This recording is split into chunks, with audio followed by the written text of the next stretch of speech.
Tem jeito de acender essa luzinha aqui no púlpito para mim? Obrigado. Desculpe, essa luzinha ela me ajuda a enxergar. Eu já não estou tão bem da vista. Acendeu, mas apagou. Ok, acendeu agora. Bem, meus irmãos, há duas coisas muito importantes que a gente faz na presença do Senhor. Um é quando a gente louva o Senhor. E eu não posso deixar de dar um tributo de apreciação a esses músicos. E quem ensaia esses músicos, que eu nem sei quem é, não sei se é a moça, a Josilene, o nome dela, acho. Mas é fantástico.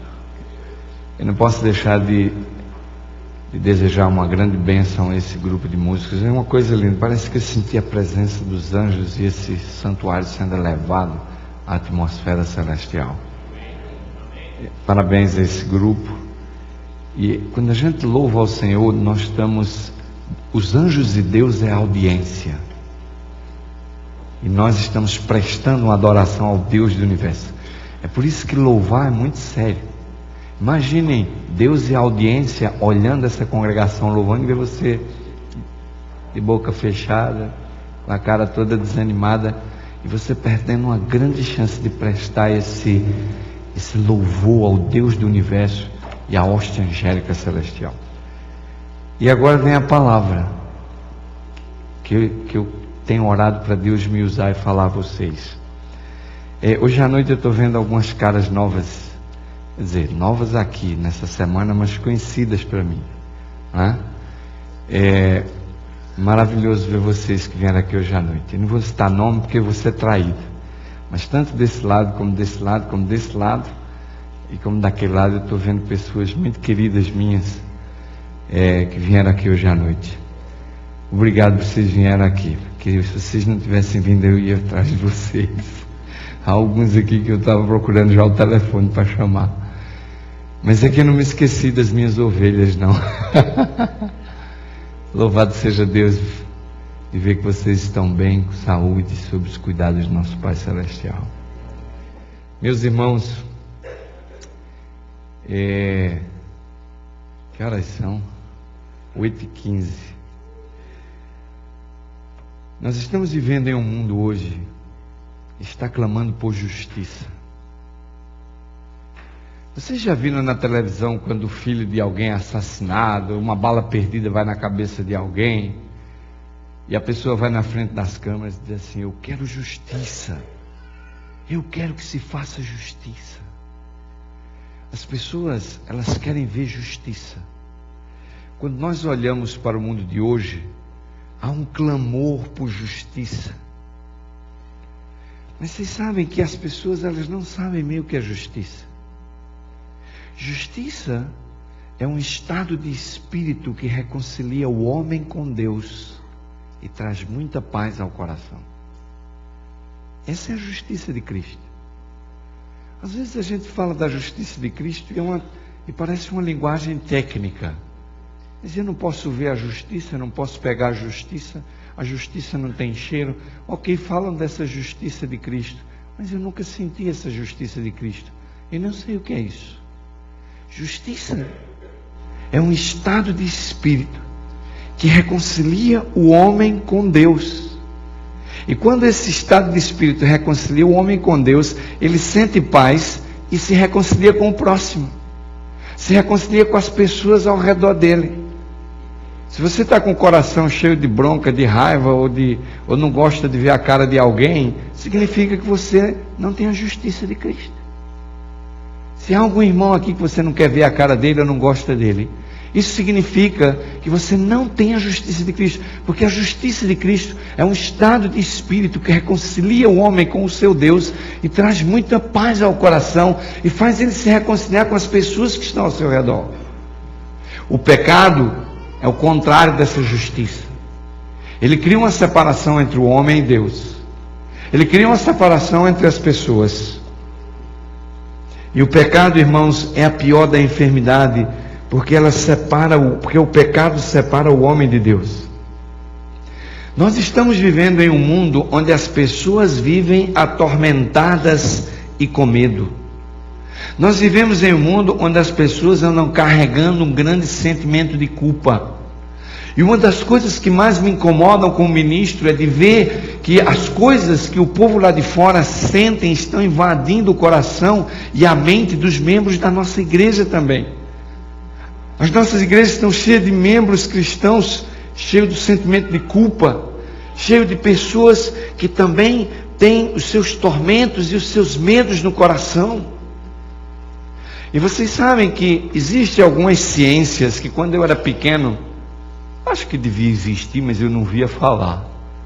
Psicologia, psicoterapia, psicanalista. Você já ouviu falar nesse pessoal aí? Eu quando era pequeno, eu usava calça curta. Essa calça curta está na minha cabeça. É porque eu era obrigado a usar. Então não esqueço. Então quando eu era pequeno e usava calça curta, a nova geração não sabe o que é isso, né? Mas é terrível. Quando eu era pequeno e usava calça curta, eu não via muito falar sobre esse negócio de depressão, e de psicologia, e psicoterapia, e psicanalista, esse negócio todo. Mas vocês já perceberam que as pessoas do mundo de hoje, elas vivem no psicanalista. Se vocês forem atrás de um psicólogo aí para buscar um horário, você tem que esperar alguns dias, e cada dia aparece mais psicólogo, psicanalista, para explicar o comportamento humano, e as pessoas pagam uma boa nota, eu não sei quanto é aqui, mas não deve ser menos de $50 não, para você entrar no consultório desse pessoal, sentar num sofá confortável, e ele faz umas perguntas, e você começa a soltar para fora. Porque é a minha mulher, porque é o meu pastor, porque é a minha igreja, porque é o meu trabalho, porque é o meu chefe. E o psicólogo vai ouvindo, psicanalista. Chega uma hora que você botou tudo para fora, paga a consulta e vai embora. Aliás, paga a consulta antes de falar. Pois vai embora. Aí passa um mês, 2, 3, e a vida vai lhe bombardeando, vai lhe bombardeando, vai lhe bombardeando, e chega uma hora que você já não aguenta mais, e ela liga para o psicanalista, e marca outro horário, e pá, outra consulta, e vai lá de novo botar tudo para fora. E os pobres têm a fila do confessionário, porque não tem dinheiro para pagar psicanalista, nem para pagar psicólogo, e eles vão para a fila do confessionário, e solta tudo para o padre, e leva um bocado de Ave Maria para casa, para rezar o texto, e são justificados. Meus queridos, nós estamos vivendo em um mundo onde as pessoas querem justificação, mas Satanás criou um modelo alternativo de justificação, daquele que Deus estabeleceu para o homem ser justificado e redimido, e ter muita paz na alma, e ter muita alegria no coração. E eu digo a vocês, há 2 métodos de justificação. O primeiro é o esforço do homem para alcançar o favor e ser bom, não é? Então você faz as coisas para mostrar que é bom. Você vai fazendo tudo para mostrar que você é um bom cidadão. E se alguém diz assim, você não presta, você abre a carteira, tira o papelzinho, mostra a lista das suas boas obras ao sujeito. E diz, olha aqui, eu dou comida para esse, sustento aquele, faço aquele, ajudei aquele, fiz aquele. Eu sou uma pessoa boa. Esse é um tipo de justificação. A pessoa tenta dizer para ela mesma que ela está sendo justificada pelo comportamento dela, que ela é uma boa pessoa. Agora, existe um outro tipo de justificação, é o segundo método. É em você reconhecer que você é incapaz de ser bom. É você reconhecer que você é incapaz de alcançar essa justiça. E você então aceita os méritos de Cristo, e Cristo alcança essa justiça por você. E às vezes eu vou dizer uma coisa para vocês, isso parece um pouco complicado, porque você vai dizer assim, mas como é que eu posso botar Cristo dentro de mim? Cristo já está dentro de mim. Meus queridos, dizer como Paulo disse, que Cristo vive em mim, não é uma teoria. Isso envolve uma renúncia, por isso que Paulo até chama, essa renúncia ela é tão grande, que Paulo chama ela de crucifixão. Ele diz assim, eu estou crucificado com Cristo. E vocês acham que crucifixão dói ou não dói? Sangra ou não sangra? só, meus amigos. Meus queridos jovens, eu vou dizer uma coisa a vocês. Renunciar à sua vida jovem e permitir que Cristo entre na sua vida e comece a usar você como jovem adventista poderosamente, não é uma coisa muito fácil. Mas se você permitir essa justiça de Cristo entrar no seu coração, você vai se tornar um jovem de Deus. E isso vai fazer uma grande diferença na sua vida. O próprio Paulo falou isso. E eu queria que vocês abrissem a Bíblia comigo agora em Romanos, no capítulo 5 e no versículo 1. Nós encontramos o apóstolo São Paulo falando sobre isso. Livro de Romanos, no capítulo 5 e no versículo 1, São Paulo fala dessa reconciliação. Ele fala dessa justificação que há entre o homem e Deus. Ele fala dessa paz que o cristão devia sentir e que muitas vezes, irmãos, nós não sentimos. Romanos, capítulo 5 e o versículo 1, a Bíblia diz assim: sendo, pois, justificados pela fé, nós temos paz com Deus por meio do nosso Senhor Jesus, o quê? Jesus Cristo. Meus queridos, nós somos justificados pela fé e não pelas obras. Nós somos justificados pela fé. E Paulo diz assim, que quando a gente é justificado pela fé, a gente tem paz mediante a ação de Jesus Cristo em nosso coração. Ninguém pode comprar o céu com boas obras. Ninguém. Boas obras é o resultado da nossa entrega, conversão, transformação e justificação, e não o meio para alcançar isso. Paulo até estabelece alguns conceitos que é mal entendido pelos evangélicos aí fora. Porque Paulo diz assim, de que quando nós estamos debaixo da graça, não existe mais lei. Está certíssimo isso. Quando você está debaixo da graça, você não transgride a lei, porque você não peca. Então não há lei para você. A lei só existe quando há pecado. Se há pecado, há lei. Se não há pecado, não existe lei. Porque a graça de Cristo transformou o nosso coração.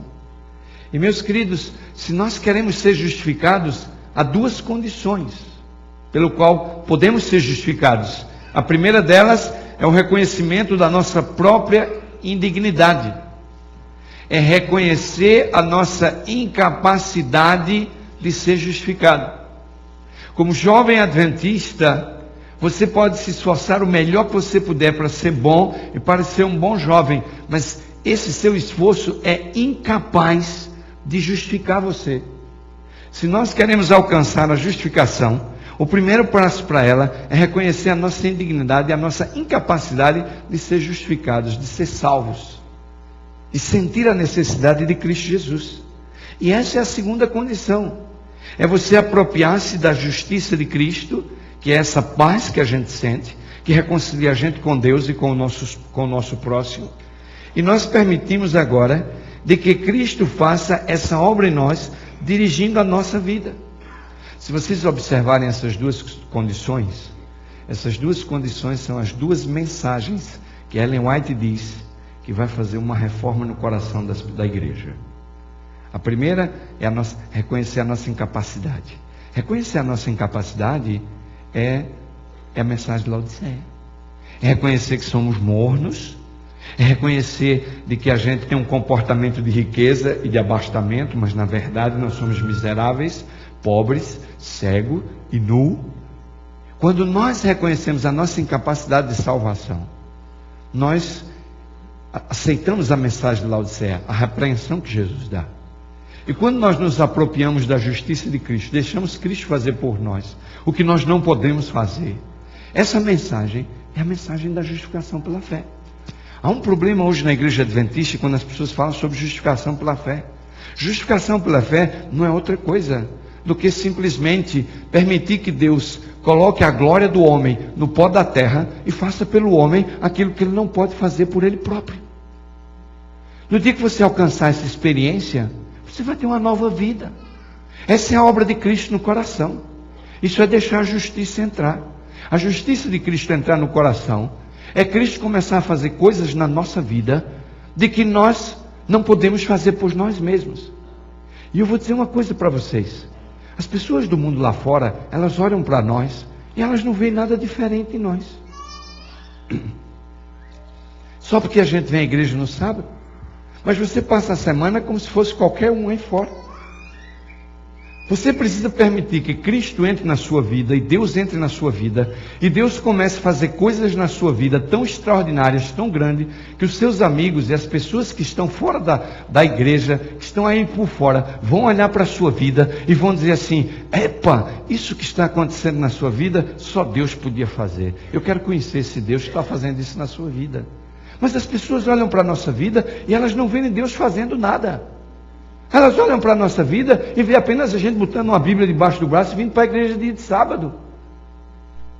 Meus queridos, Deus quer fazer coisas extraordinárias por nós. Essa é a maneira que o mundo vai ser atraído por Deus. É quando Deus começa a fazer coisas na vida da gente que nós não podemos fazer por nós mesmos. Isso é justificação pela fé. E eu vou dar um exemplo para vocês. Jesus deu um exemplo em Mateus 5,6. Jesus disse assim: olha, se alguém te der um tapa na cara, você pode dar outra para levar outro tapa. Alguém aqui faz isso? É capaz de fazer isso? Porque se alguém for, eu vou dar um tapa na tua cara agora para ver se tu vai me dar outra. Humanamente, nenhum cristão vai levar uma bolachada do lado direito e vai dar à esquerda. Só Jesus pode fazer isso. Jesus disse assim: amai os vossos, mas nós odiamos o nosso inimigo. É impossível você amar o inimigo, é impossível. Humanamente falando, ninguém pode amar o inimigo. Só Cristo no coração pode fazer uma pessoa amar o inimigo. Vocês sabem que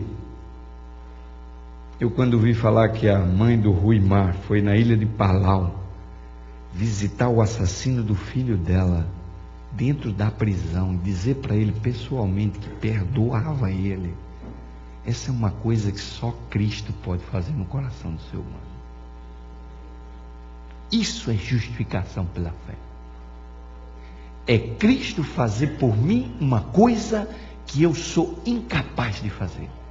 Por isso Jesus disse assim: orai pelos que vos perseguem.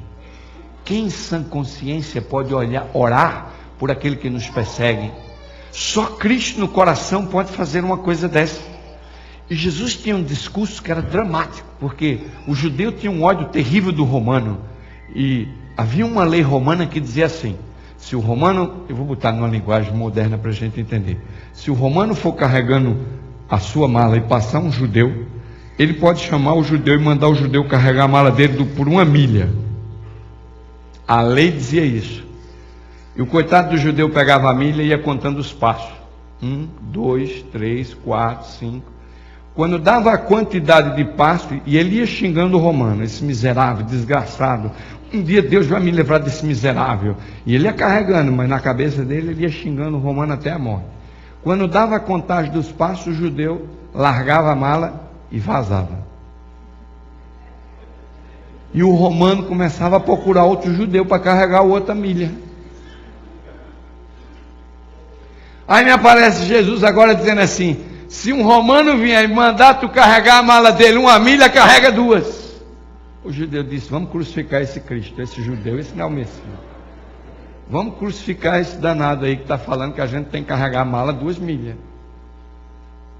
Só podia carregar a mala do romano 2 milhas aquele que permitisse que Jesus entrasse na vida dele e fizesse a obra que ele por ele mesmo não pode fazer. Irmãos, isso é justificação pela fé. É permitir que Cristo comece a fazer coisas na nossa vida que nós não podemos fazer. Mas a única maneira da gente botar Cristo na nossa vida é a gente conhecê-lo, é a gente estudar os evangelhos, é a gente estudar o desejar de todas as nações todo dia, é a gente buscar o estudo da palavra, é a gente manter comunhão e oração. Tem que haver tempo com Deus para você conhecer a Deus, para você conhecer a Cristo, para que Deus comece a fazer coisas grandiosas na sua vida, coisas que as pessoas vão olhar para você e vão dizer assim: isso só Deus podia fazer. Por favor, me fale desse Deus que está fazendo isso na sua vida. Eu quero conhecer esse Deus. Eu quero ler para vocês agora um texto do Espírito de Profecia que diz assim: é imputada a justiça pela qual nós somos justificados. Aquela pela qual somos santificados é a comunicada. A primeira é nosso título para o céu. E a segunda é nossa adaptação para o quê? O meu objetivo é que vocês saiam daqui essa noite sabendo o que é justificação pela fé. Eu quero que você saia daqui hoje à noite sabendo que Cristo pode entrar na tua vida e fazer por você todas as coisas que precisam ser feitas e que você por você mesmo você não pode fazer. E no grande conflito e na batalha final, e no tema que nós vamos estudar essa semana, você vai perceber que a vitória, ela vem do Senhor. Ela não vem por nós. E nós precisamos parar de viver esse adventismo de banco de igreja. Nossos jovens precisam parar de ficar namorando o mundo e dizer: eu sou de Jesus, aleluia. É hora, diante dos acontecimentos finais que estão acontecendo no mundo de hoje, de nós assumirmos a nossa identidade, de colocarmos Cristo na nossa vida. Meus queridos, é interessante como a palavra divide a justificação pela fé em dois aspectos: a justiça imputada e a justiça comunicada. E vocês dizem assim: pastor, entender que justificação pela fé é Deus colocar a glória do homem no pó da terra e fazer pelo homem aquilo que ele não pode fazer, até aí eu entendi que é a justificação pela fé. Agora, o senhor dizer que a justificação se divide em imputada e em comunicada, agora o senhor complicou um pouco, porque o que é imputada e o que é comunicada? Meus queridos, isso é tão simples como 2 e 2 é 4. Eu vou pedir para botar um gráfico aqui na tela, e eu quero mostrar para vocês como é que o processo da justificação pela fé procede. Olhem bem, se vocês observarem aqui, exatamente onde eu estou apontando, aqui era a vida do homem perfeita. Deus criou Adão e Eva perfeito, eles eram perfeitos, não tinham pecados, mas depois o pecado entrou e o homem começou essa vida degradada, uma vida de pecado, e o pecado foi botando o homem no fundo do poço, e ele veio descendo e chegou até aqui, no fundo do poço. Aqui é a vida do homem antes de conhecer a Cristo. Bem, essa primeira parte é a justiça imputada. Quando Cristo Jesus veio e morreu na cruz do Calvário, a partir do momento que Cristo morreu na cruz do Calvário, você agora, quando peca, você se ajoelha, pede perdão e é perdoado imediatamente. E quando você é perdoado imediatamente, você é declarado limpo. Limpo. Vocês sabem que às vezes você pede perdão e Cristo te perdoa e sua consciência não te perdoa? Você não se perdoa. Há erros que você comete na sua vida que você não se perdoa, certo? Esse perdão imediato que você acontece é uma justiça imputada que Deus bota no teu coração imediatamente, na hora. É por isso que é imputada, porque imediatamente você recebe o perdão. Você se ajoelha e diz: Senhor, me perdoa porque eu olhei para aquela moça com pensamentos impuros, e você é perdoado imediatamente. Há uma justiça que é imputada no teu coração nessa hora. A justiça imputada, ela é o nosso título para o céu, porque ela nos declara limpo na hora. A justiça imputada é pela fé, ela é alcançada pela fé. Ela é uma obra repentina, porque você se ajoelha, pede perdão e é perdoado. E obviamente na justiça imputada tem que haver arrependimento, confissão, perdão, reconciliação. Você sente a paz de Deus e você está começando uma nova vida com Cristo, porque a vida fica para trás. Isso é justiça imputada, é momentânea, e é lindo isso, é lindo isso. Há pessoas que terminam aí perdendo a salvação por causa do sentimento de culpa que o diabo coloca, porque o perdão ele é tão simples, a gente se ajoelha e ora e é perdoado. Agora, isso é o primeiro processo, é a primeira parte da justificação pela fé, essa justiça imputada de Deus, imediata, na hora. Agora, vem a justiça comunicada. A justiça comunicada é o que acontece depois que você aceita a cruz. A justiça comunicada é o que acontece depois que você é perdoado. Depois que você é perdoado, o que é que acontece? Você é declarado limpo, mas aí você tem que começar agora a ascender novamente para a linha da norma perfeita. É a linha do crescimento cristão. É a vida do homem convertido depois de aceitar a Cristo. E aí vem a justiça comunicada. O que é que acontece? Você peca novamente, pede perdão, repete-se a justiça imputada, mas quando você levanta da queda, você levanta mais alto do que antes, mais forte espiritualmente. Isso aqui está funcionando? Tá funcionando. Tá bom. É porque eu estou sentindo um eco estranho aqui. Bem, você cai novamente em pecado, e você levanta novamente, cai novamente, levanta novamente, mas cada vez que você cai e usa a justiça imputada pedindo perdão, você se levanta mais forte espiritualmente para resistir o pecado. E você começa a crescer na vida espiritual. Essa obra de justiça comunicada é a santificação. Essa obra é a nossa idoneidade para o céu, é a adaptação do nosso caráter para morar no céu. Você começa a adaptar o seu caráter para morar na vida eterna. E esse caráter, ele é adaptado por esse crescimento cristão, da justiça de Deus comunicada na sua vida, lhe dando poder para você vencer o pecado. Mas se você cai no pecado, enquanto está crescendo nessa santificação, se você cai no pecado, a justiça imputada se repete, porque você pede perdão e Deus lhe perdoa, mas você se levanta mais forte, mais poderoso para resistir o pecado e começa a crescer espiritualmente. É por isso que a justiça comunicada é feita pela fé. A justiça comunicada é uma obra progressiva. A justiça comunicada abrange a vida toda, mas ela vai transformando. Eu vou dar um exemplo para vocês.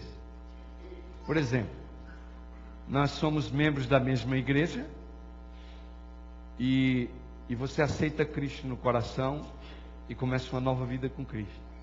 Mas a gente vive juntos 5, 6, 7 anos e a gente continua olhando para a pessoa e ela é a mesma pessoa. É como se você, na vida cristã, alcançou o seu limite e aí você não cresce mais. Você fica parado ali. Você não consegue produzir mais nada. E interessante, sabe o que é? É que às vezes a gente chega aqui e fica nessa linha reta. Aí cai e volta para o mesmo lugar. Cai, volta para o mesmo lugar. Cai, volta para o mesmo lugar. E acha que isso é santificação. E acha que isso é a justiça comunicada. Não é. Quando você cai, você tem que levantar mais forte do que quando caiu. Você tem que se levantar com a experiência do pecado e da tragédia que ele causou na tua vida. E você tem que se levantar mais forte. A justiça imputada e a justiça comunicada, elas andam de mão junta, fortalecendo a fé do cristão, fazendo ele crescer, fazendo ele ficar forte, fazendo ele derrotar Satanás. Satanás tem uma legião de anjos maus em cima de você. Se você não se fortalece do poder de Cristo, você não derrota Satanás. Eu vou dar um exemplo. Um exemplo assim bem prático. Por exemplo, vamos falar aqui do cinema. Alguém disse amém aí, mas eu não sei se vai dizer daqui a pouco. Bem, é o seguinte. Eu cresci na igreja adventista. E olha, jovens, vocês que são jovens, estão na igreja adventista, é um grande privilégio para vocês. Um grande privilégio. Vocês não têm nem ideia a bênção que é ser jovem adventista. Às vezes vocês não dão o devido valor a isso. Mas eu vou dizer uma coisa para vocês. Quando eu cresci, era pecado ir para o cinema. A igreja dizia, quem for para o cinema é eliminado e disciplinado. Ok? Eu cresci a minha juventude toda sem entender porque o cinema era pecado. Porque uma pessoa dizia assim, não, mas é por causa do filme. Outro dizia, por causa do tamanho da tela. O outro dizia assim, aí veio o advento do videocassete e eu assisti em casa o filme tudinho que eu não ia ver no cinema. Certo? E os jovens também. Aí Outro dizia, mas vai para a roda dos escarnecedores. Mas quando pega o ônibus para ir para o trabalho, o metrô em São Paulo, também está na roda dos escarnecedores. Bem, eu vou contar uma história minha do cinema, mas antes eu vou dizer para vocês que o cinema é pecado. Eu já disse para os jovens ali dentro que é pecado, em particular para eles, agora eu vou dizer para todo mundo, porque os pais precisam saber que é pecado. Não é só os jovens, não. E há uma grande explicação porque o cinema é pecado, e ai daquele que está pagando para ir no cinema, porque o dia do juízo vai vir e ele vai acertar as contas com Deus. Cada vez, olha, se você souber de uma pessoa que blasfema contra o teu pai, você frequenta a casa dessa pessoa? Você não pisa lá. Agora, o cinema não é o filme, o cinema é a casa de espetáculo. A casa de espetáculo é o cinema. Se você perguntar o que é o cinema, o cara não vai dizer, é o que passa na tela. O que passa na tela é o quê? Essa é outra história. A gente pode falar do filme uma outra hora. Mas o cinema é pecado. Ir ao prédio do cinema é pecado. E sabe por que é pecado? Porque quando você paga o ingresso na entrada do cinema, uma parte do ingresso que você paga, ele vai para manter a casa, manter a eletricidade, manter o ar-condicionado, manter a pintura, que no dia que você foi, pode estar sendo um filme dos 10 mandamentos, mas no dia seguinte tem um com o demônio falando contra Deus e acabando com o nosso Pai Celestial. E você, quando paga o ingresso do cinema, você financia essa obra demoníaca que o diabo faz dentro do cinema, e é pecado ir para o cinema. E Deus vai cobrar de você o dinheiro que você está pagando para financiar essas casas de espetáculo que blasfemam contra o nome do nosso Deus. Eu dou graças a Deus porque agora eu descobri que o cinema é pecado. E como ministro, posso vir aqui e dizer aos pais e aos jovens, é pecado. E não vá, porque muitos perderam a salvação por causa de um filme e por causa do cinema. Não é um filme. Não é um filme. É o ingresso que você paga financiando a casa de espetáculo, que um dia pode estar falando de Cristo, mas no outro está blasfemando contra o demônio e promovendo a vida após a morte, a reencarnação e muito mais coisas que não vale a pena nem a gente comentar aqui na frente. Bem, mas o meu assunto não era nem esse, né? Eu falei disso aí só como um update, porque eu ia contar uma história que quando eu era jovem, eu ia para a escola, de noite, estudava de noite, e toda noite eu ia para a escola e passava na frente do cinema. Eu estou contando essa história para vocês entenderem o que é justiça comunicada e justiça imputada, ok? E o que é justificação pela fé. Bem, era pecado ir para o cinema, proibido ir para o cinema, e eu não ia para o cinema, mas todo dia que eu ia para o colégio, eu passava na frente do cinema. Tinha um cinema na esquina de casa, é o Cine Eldorado. E eu passava lá no Cine Eldorado, assim, na calçada, olhava os cartazes, falei, esse filme deve ser uma maravilha. Eu ia no outro, ia olhando, e eu ficava maravilhado com os cartazes. Eu falei, eu sou adventista, não posso ter esse filme, vamos embora para a escola. Ia para a escola. Mas vocês sabem que, cuidado, hein, jovens, vocês começam a namorar na tentação assim, uma hora ela pega vocês. Foi assim comigo. E eu comecei passando, só passando, né? Passando, dando uma olhada nos filmes. Mas um dia eu vinha e tinha até aquele pedestal no meio da calçada promovendo o filme. E o filme dizia assim, o maior clássico da história do cinema, E o Vento Levou. Eu falei, eita, o maior clássico da história do cinema. E eu fiquei pensando assim, se eu pudesse assistir esse filme, mas eu não posso, sou adventista. No outro dia eu cheguei na escola, todo mundo, você viu o vento levou, 3 horas e meia de filme, eu vive ali, claro que eu falei, caramba, esse negócio é bom demais. Todo dia eu passava na frente do Cine Eldorado e parava para olhar, e o vento levou. Eu pensava, o que será que o vento levou? O que será que o vento levou? Bem, quando foi um dia, eu vinha da escola e estava escrito assim, última semana. E eu falei, caramba, tem que ser essa semana agora, porque senão não vai ser nunca mais. Aí quando eu passei na quarta-feira, estava lá, antepenúltimo dia. E eu falei assim, o último dia, sexta-feira, não dá mesmo, ou é hoje ou é amanhã. E aí quando foi na quarta-feira, eu cheguei na frente, olhei a bilheteria, olhei para um lado, para o outro, já era meio tarde, umas 9h30, tinha uma sessão começando às 10 horas, e eu falei assim, olha, eu acho que eu vou comprar um ingresso para ver esse filme. E corri assim na bilheteria, olhando, não vi nenhum adventista na área, entendeu? E como eu não vi nenhum adventista, eu falei lá, por favor, me dá um bilhete aí. Quando ele me deu o bilhete, assim que eu fui entrando, apareceu alguém assim na esquina, e eu me virei, botei o bilhete no bolso e fui-me embora. Falei, Senhor, obrigado, porque eu quase ia pecando ali, entrando naquele cinema agora. Mas botei o bilhete no bolso. O diabo, ele vai puxando a corda e você vai andando. Assim, o diabo é assim. E eu falei assim, e agora? Amanhã é o penúltimo dia, eu assisto ou não assisto? Eu já nem assisti a aula direito, passei o dia todo apavorado, e não escutava nem o que o professor dizia. Quando eu vim com o ingresso no bolso, e eu fui chegando e já olhei na esquina e estava lá, penúltimo dia, e era quinta-feira, eu falei, agora é hoje ou é nunca mais. Vai ser agora. E eu olhei para um lado, olhei para o outro assim, não vi ninguém, e eu passei, soltei o ingresso. Eu nunca tinha entrado no cinema, as escadas tudo escuras, eu saí caindo por dentro daquilo, lá com aquelas luzes acesas de baixo, e eu fui vendo, procurando onde era a sala, e eu vi um barulho vindo de uma sala, abri uma porta, e ficou mais escuro ainda, eu saí tropeçando, caí no chão, falei, eita, por favor, onde é que tem uma cadeira aqui? Achei uma cadeira, me sentei na cadeira.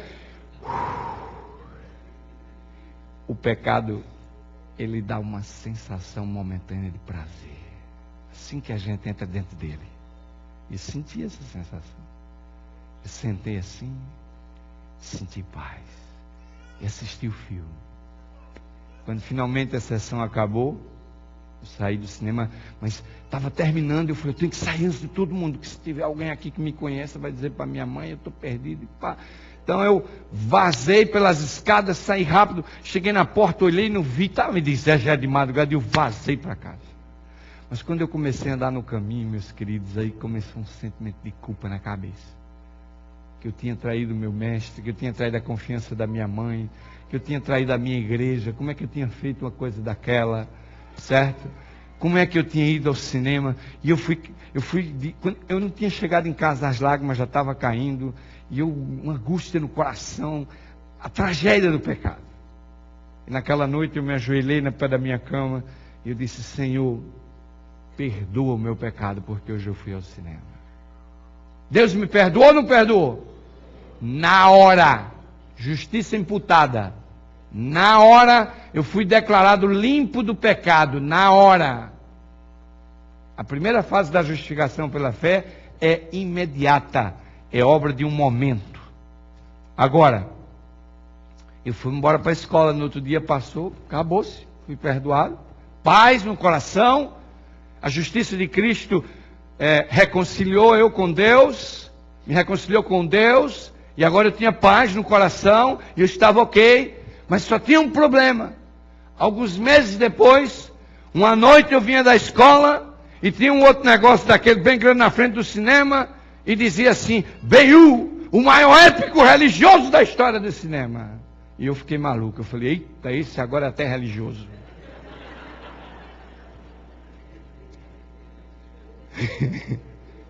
Eu falei, o outro não era religioso, esse é épico religioso, esse deve dar para assistir. Nossa, e a fama, no outro dia na escola o comentário rolava doido, e eu falei, pela madrugada, eu tenho que ver esse filme. E quando foi, eu falei, não posso, eu já pedi perdão a Deus, já fui uma vez e eu não vou mais. E passava no cinema, olhava o cartaz, parava, ficava lá, mas ia embora, né? Finalmente, eu vim uma noite, estava lá, última semana, eu falei, eita, agora. O que é que vocês acham? Eu entrei para assistir o segundo ou não?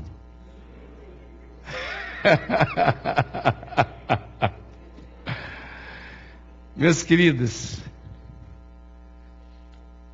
agora vem a justiça comunicada, jovens. Essa é a justiça comunicada, jovens. Como eu caí naquele pecado e pedi perdão a Deus pelo pecado que eu havia cometido, eu decidi, depois de ter caído naquela amargura e naquele pecado, que toda vez que eu voltasse da escola de noite do cinema, eu ia entrar uma rua antes, ia dar a volta no quarteirão para não mais passar na frente do cinema. Essa é a justiça comunicada. A justiça comunicada é essa que vai transformando você. Você cai no pecado, mas você tem a imputada sendo repetida, lhe dando perdão. Mas você se levanta dela com mais experiência para guerrear o conflito. Você se levanta dela com mais poder para resistir os ataques de Satanás. E você então eu evitei passar no cinema, porque eu não queria cair novamente em pecado. E se eu continuasse passando na frente do cinema e vendo mais os cartazes, seguramente eu cairia novamente no pecado. Justificação pela fé, irmãos, é isso, é a obra que Deus quer fazer na sua vida.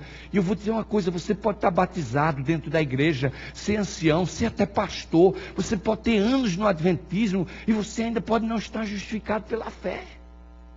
Porque justificação pela fé é isso, é a obra de Deus entrando na nossa vida e fazendo por nós coisas que nós não podemos fazer. E quando Deus entrar e fizer essas coisas, o seu amigo da escola, o seu vizinho, as pessoas no seu trabalho, elas vão olhar para você e vão ver os atos de Deus na sua vida, e elas vão ser atraídas pelo Evangelho. É isso que a igreja de Deus precisa hoje.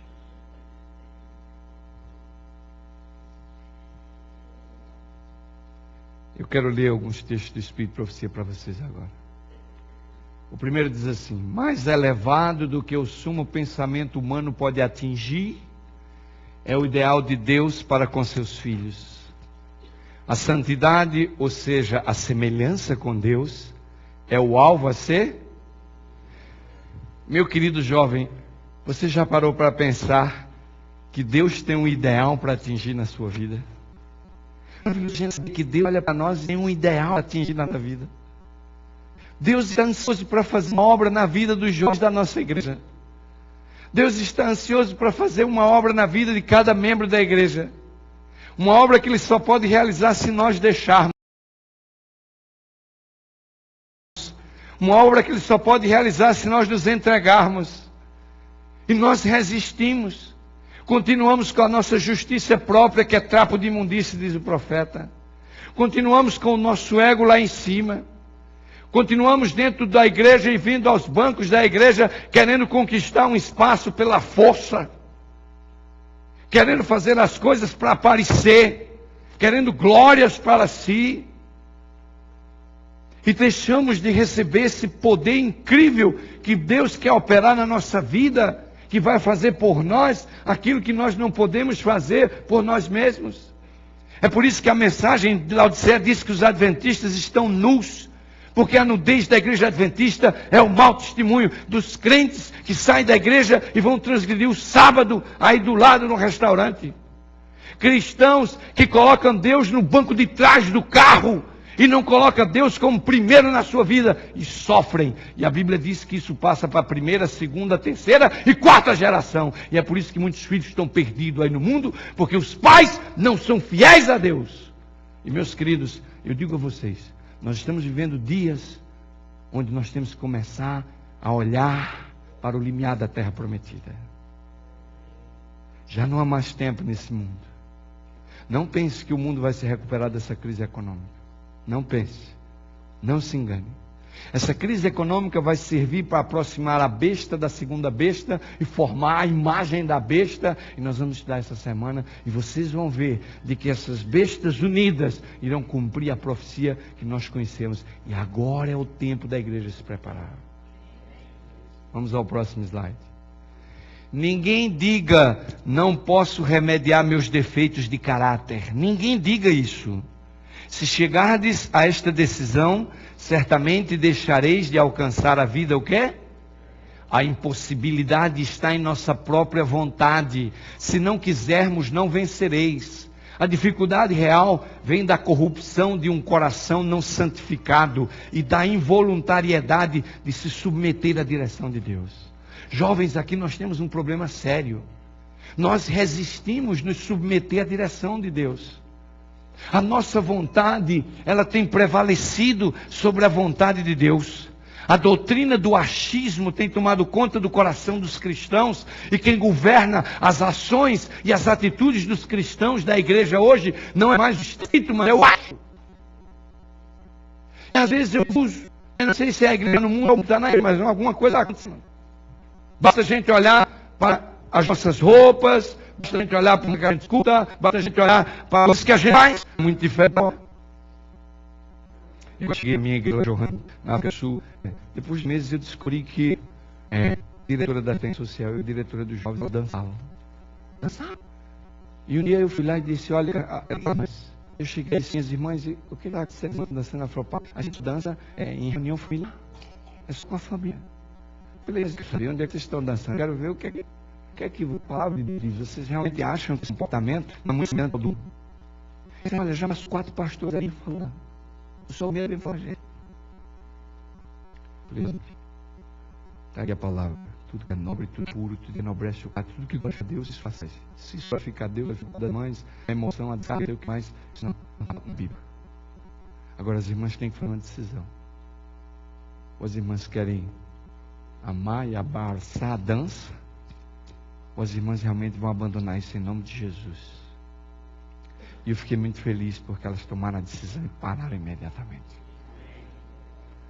Meus queridos, eu vou dizer uma coisa para vocês.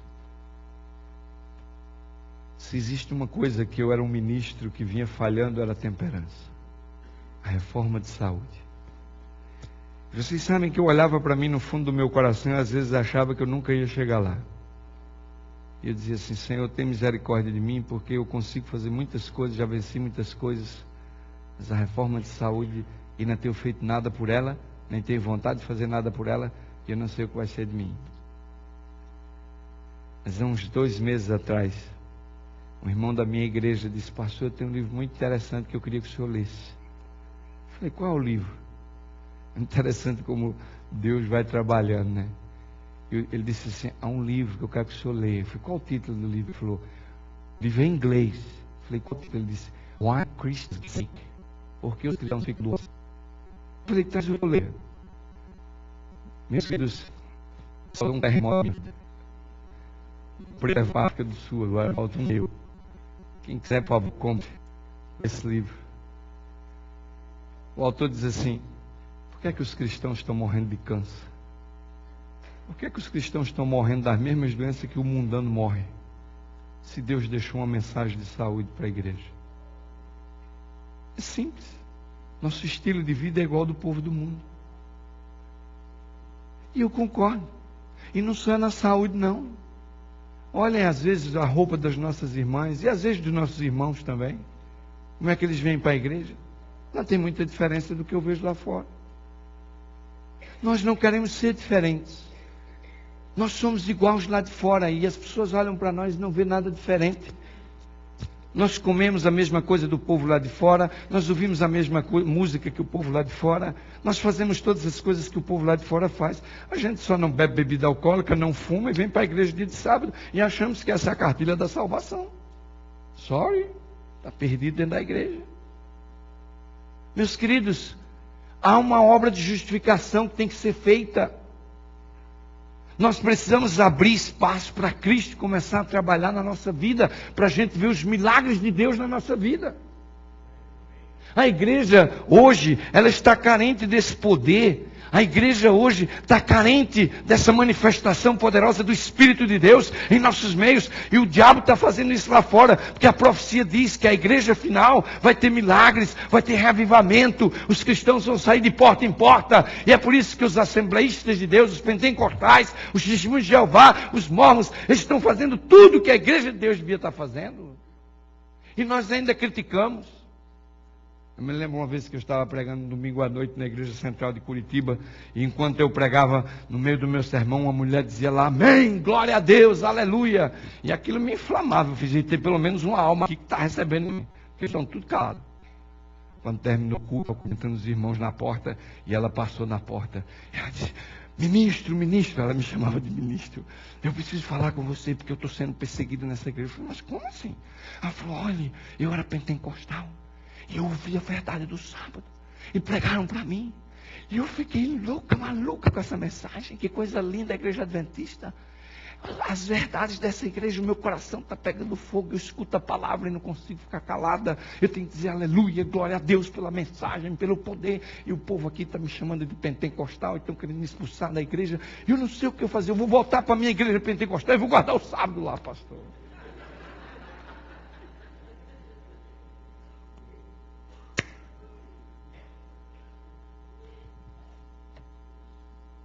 Paulo saudava as igrejas com a paz do Senhor. Essa igreja adventista não se sauda com a paz do Senhor porque vão pensar que nós somos da Assembleia de Deus. Há alguma coisa errada conosco. Há alguma coisa errada com a igreja de Deus. A razão porque não damos amém, nem glória a Deus, nem aleluia, não é porque vamos imitar pentecostais, nem ninguém. É porque não há fogo no coração dos adventistas. É porque não há vibração e o anseio de ver Cristo voltar e ir para o reino dos céus. Nossas igrejas estão acomodadas, mergulhadas dentro de um cabedal de doutrinas, achando que elas vão nos levar para os céus, quando nós não conseguimos amar o nosso próximo, não conseguimos perdoar o nosso próximo, não conseguimos fazer absolutamente nada, nos humilharmos perante o próximo, nada, e nem permitimos Cristo entrar em nossa vida e fazer por nós aquilo que nós não somos capazes de fazer. Há uma justiça própria no meio do povo de Deus, que está afastando a justiça de Cristo do rebanho. E por isso o povo perece por falta de conhecimento. O que eu acho mais lindo, sabe o que é, irmãos? É que Jesus fez uma declaração incrível em São Mateus capítulo 5, versículo 48. Eu queria ler essa declaração. São Mateus capítulo 5, e o versículo 48.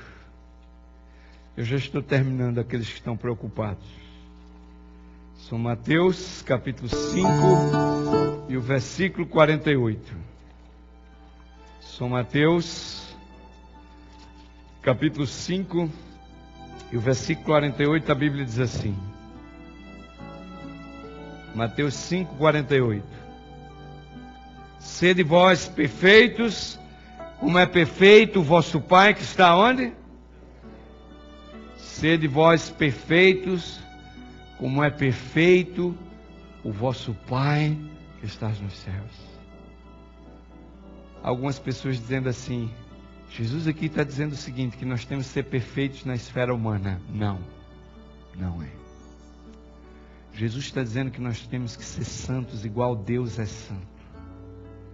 Jesus está dizendo aqui que aqueles que vão passar pela crise final, eles vão passar puros, santificados. Eles vão viver aqui nesse mundo sem pecar. Satanás não vai poder acusar Deus de que só o filho dele viveu aqui como santo. Há uma igreja que vai ser remanescente, que vai pregar o alto clamor que nós vamos estudar na quinta-feira. Essa igreja vai ser pura. Essa igreja vai ser santa. Essa igreja vai ser justificada. E você, se não tomar uma decisão séria na sua vida, meu jovem, você não vai fazer parte dessa igreja. Você viveu a vida inteira dentro da igreja, mas no fim você vai perder a sua salvação. Eu penso que a gente ainda tem mais um slide para ler. Quando a alma se rende inteiramente a Cristo, um novo poder toma posse do coração dela. Amém? Meu querido jovem, se você abrir a porta do teu coração e deixar que esse poder de Cristo tome posse do teu coração, você vai ser um novo jovem em Cristo Jesus. Você vai ser, meu irmão, uma nova pessoa em Cristo Jesus. Eu era pastor aqui em Dallas. Uma sexta-feira à noite a minha esposa fez pizza e a gente estava comendo na mesa. E as nossas 3 filhas estavam ali. E havíamos acabado de comer a pizza. E as 3 pequenas começaram uma discussão. A mais velha dizia assim: eu fui a primeira. Eu fui a que apanhei mais. Vocês vieram depois, vocês não apanharam tanto quanto eu. E era verdade. E era verdade. A do meio falou assim: eu eu sou a rejeitada, porque eu não sou a mais velha, nem sou a mais nova. E eu comecei a olhar para minha esposa, e a minha esposa olhava para mim, e nos calamos, e ficamos assistindo o diálogo. E a mais novinha dizia assim, eu sou aquela que todo mundo manda fazer as coisas e eu tenho que fazer.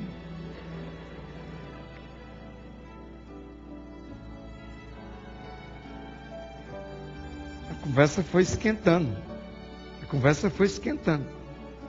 Ela para lá, vinha para cá, do meio defendia, a mais velha atacava.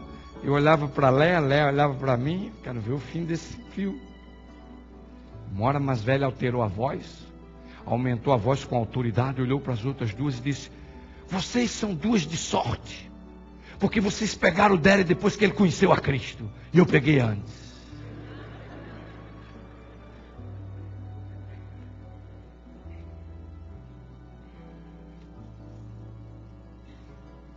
Aquela noite eu fui me deitar muito pensativo.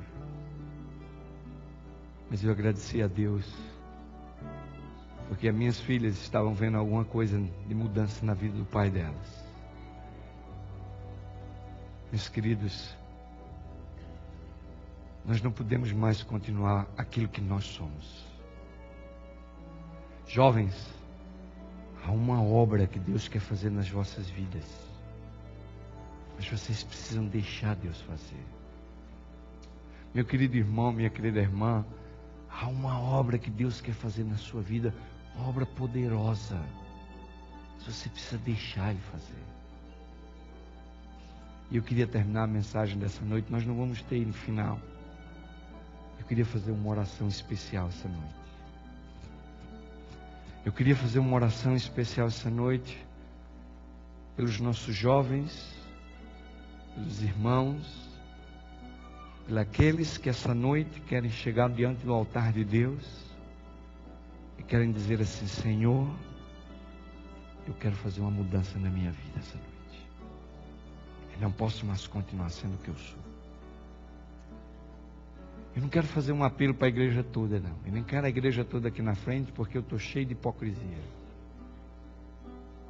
Eu quero falar ao coração daqueles que são sinceros, íntegros, que essa noite estão sentindo que não podem mais continuar vivendo da maneira que estavam vivendo. E essa noite eles querem receber uma oração especial para receber o poder para fazer uma mudança na sua vida. É por essas pessoas que eu quero orar essa noite. E o meu chamado, ele é ousado. O meu chamado, ele é audacioso, sim. Porque eu sei que Satanás está trabalhando nesse auditório aqui. E eu sei que ele vai trabalhar com você poderosamente essa semana. Mas eu creio no poder de Deus. Eu tenho visto o poder de Deus me dando perdão na minha vida. Eu tenho visto o poder de Deus transformando a minha vida. E eu louvo a Deus por isso. Não pense que eu sou melhor que ninguém. Não pensem nisso. Há uma caminhada tão longa para eu caminhar, que se não fosse a cruz, talvez eu desanimasse. Mas se há aqui nessa noite algum jovem que gostaria de tomar uma decisão hoje, fazer uma mudança na sua vida, eu queria que você se levantasse, viesse aqui à frente e se ajoelhasse aqui na plataforma. Pode ser que Satanás diga para você assim, não faça, não levante, não vá. Mas hoje você vai começar a derrotar Satanás.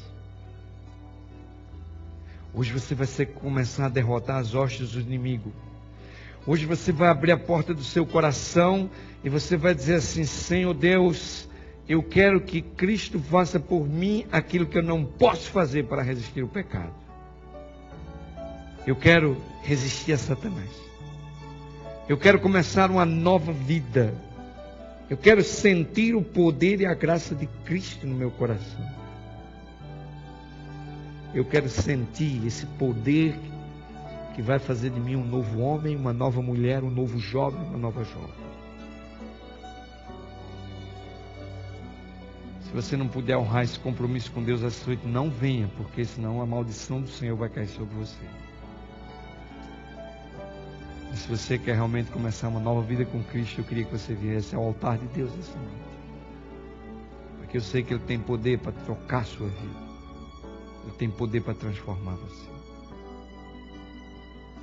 E eu queria pedir que a congregação se ajoelhasse. Eu vou fazer uma oração terminando o culto dessa noite. E eu queria que vocês saíssem do santuário ao som dessa música que nós estamos ouvindo, em oração e reflexão, pedindo a Deus que ajude a vocês a vencer o poder das trevas e a serem de Cristo Jesus. Oremos. Querido Deus, maravilhoso Pai que estás nos céus, nessa noite eu estou estendendo as minhas mãos como ministro do Evangelho sobre o teu povo aqui em Dallas. Senhor, Tu sabes a luta desses irmãos no dia a dia das suas vidas. Nós sabemos que a vida imigrante tem sido difícil. Os nossos jovens têm se submetido a grandes tentações. Mas nesta noite, Senhor, eu quero colocar a juventude da igreja de Dallas nas mãos de Deus. Eu quero que as pessoas dessa cidade olhem para os nossos jovens e vejam os jovens de Deus. Eu quero que os nossos amigos, familiares, pessoas do trabalho, conhecidos nossos dessa cidade, olhem para os membros dessa igreja e vejam nele as ovelhas de Deus. Senhor, nós precisamos receber essa justiça imputada que Tu ofereces. Ó glória, Senhor. Aleluia por essa justiça. Senhor, nós queremos forças para caminhar nessa justiça comunicada da santificação. Nesse crescimento espiritual que cada dia vai adaptando o nosso caráter para morar na eternidade. Senhor, olha por essa igreja. Olha pelo ministro dessa igreja. Olha pelo ministro da igreja de Lighthouse. Olha para os membros que também estão aqui.